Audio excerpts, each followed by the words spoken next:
9. But then if I release, okay, yeah, it's fine now. So it's just when I changed it during play. So yeah, I'd say that's a bit too fast for a run. So let's try. What did we say? 2 was too fast. Let's try like 1.6 perhaps. And I do think I need to stop and start, otherwise this kind of gets a bit confused. I'd say that's a reason. Yeah, it's working for sure. Yeah, I'm going to say it. I think the actual animations of this frame rate look better.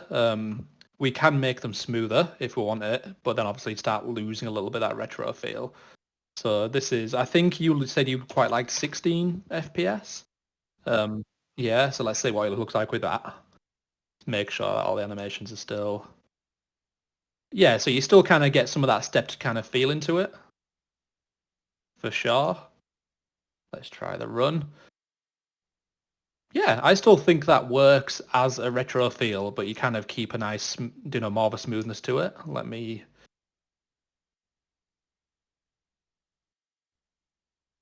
Let's try.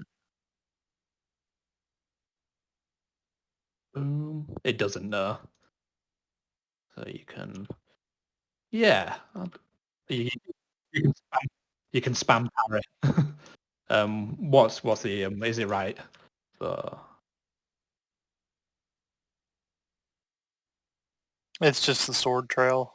Yeah, because the sword trail is jagged because it's based on doing the lower frame rate. If I put this to regular speed, so if I just disable the script entirely and disabling the script made it break. Good job, unit. Just give it a minute to catch itself up.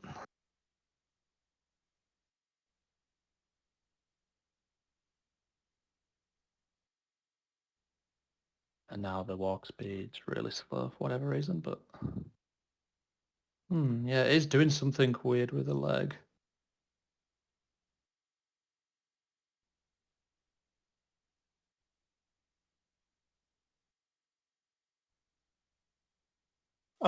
That's not something I can really Yeah. fix. Yeah. So what's going on with that is the game creator was handling all the inverse kinematics for the feet position. And Yeah. since the only way that I can get the retro frame controller to work is by telling game creator, hey, don't use this animator, use an arbitrary empty one. So the feet Yeah. aren't being placed normally. Yeah, they freak out a little bit because in the animation, I'd say the foot that I thought was a problem is I thought it was the left leg here, but no, that's working as I intended to. So let me pop that script back on. So that's 16. So is it possible to make it so you can press and hold the charge as long as possible, or is it just on a timer at the moment? Right now, I think it's just based on No, it's sometimes you don't need to clearly. So yeah, the minute it doesn't, it'd be nice to be able to charge that. But yeah, I think once we have the sword trail, so once again, rather than having the sword trail be based on the actual weapon, like you have a start and an end point on the sword itself, actually having an effect, like the ones that you showed me, Graham, where it's independent of the character, it's kind of like centered on the character, and it kind of shows you the sword trail kind of go around in a nice smooth circle. I'm just going to double check that foot. Yeah, it's working now at a lower frame rate. Like the left leg looks like it should. You got any thoughts so far? Now that you've seen it?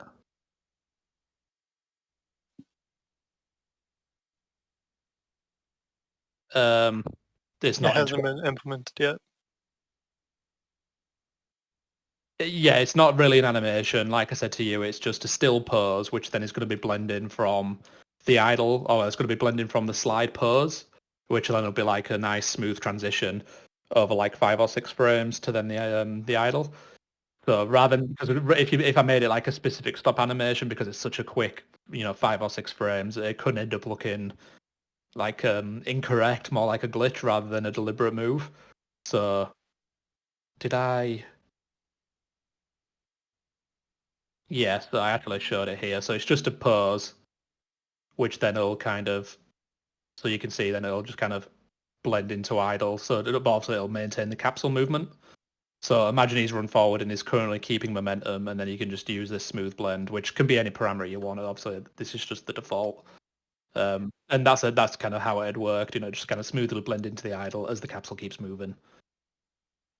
At least that's the intention. Obviously, I don't know if that's exactly how it's going to work, but that's how it should work. I would definitely add a delay onto the parry, so you can't do this. Like, once it's pushed once, maybe you have to wait for the entire animation to finish before you can push it again, so it's not interruptible.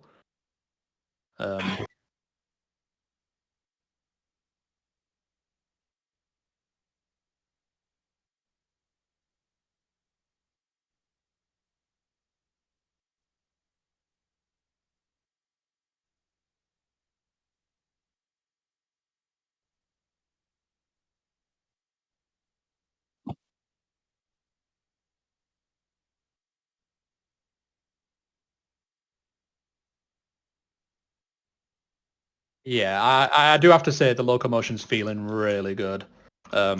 Like the way it's actually moving looks really nice to me. So you kind of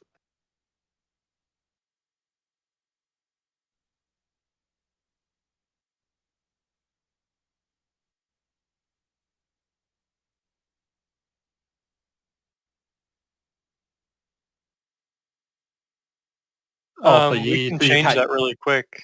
Oh yeah, If you click on the player and then go down to rotation, yep.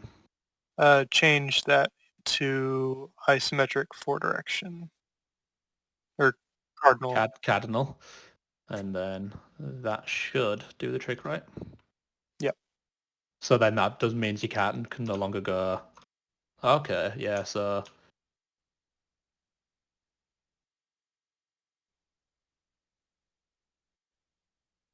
and then if you kind of push it one way or the other.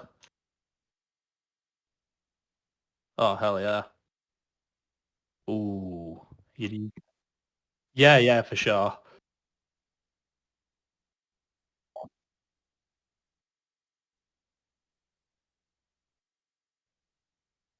Yeah, yeah. I think one of the things that'll also help with game feel. So this isn't necessarily a controller thing. This is more, what would it even be called? I sent it to you, Graham. But the idea of using hit stop on things, and retro games did that a lot. So with a lot of old sprite games, when the player hits an enemy or the enemy hits the player, like both sprites will freeze for like 2 or 3 frames. And yeah, it's called hit stop. It's a fighting game term, I think, is where it originally came from. Yeah, I know it. Yeah. It's a little more complex to implement because it's not just stopping the entire game world. It's you kind of freeze the animations. So say let's just assume that on this parry here, I parry that. Basically, the character animation would freeze at the point that the block hits. The block would freeze, and then over maybe 2 or 3 frames, and then it just continue on as it would normally. And I can link you the video that I sent to Graham. I can't remember if I sent in that in PM or into the animation chat. But yeah, it's something that just kind of really helps with game feel, and you'd use it on attacks. So let's just assume there's an enemy here, and I hit the enemy. The moment the sword contacts the enemy, or once damage is dealt, the sword, the character, and the enemy kind of freeze for a couple of frames before the animation continues. And the game will continue. So if there's any special effects, if there's a weather, let's just say assume there's a weather system, things like that, that all just keep on normal time. It's just kind of the animations freezing. And yeah, I've seen somebody implement it in Unreal Engine before, so I don't really know the correct terms for Unity, but they basically use time dilation to do that. And yeah, that kind of really helps with impacts especially, so you can kind of have different amounts of hit stop based on, so if I hit this heavy charged attack, you'd maybe give it 4 or 5 frames of hit stop rather than 2. So then you can start feeling the difference between a light attack and a heavy attack. And you could also maybe use a bit of screen shake to complement that as well. But this is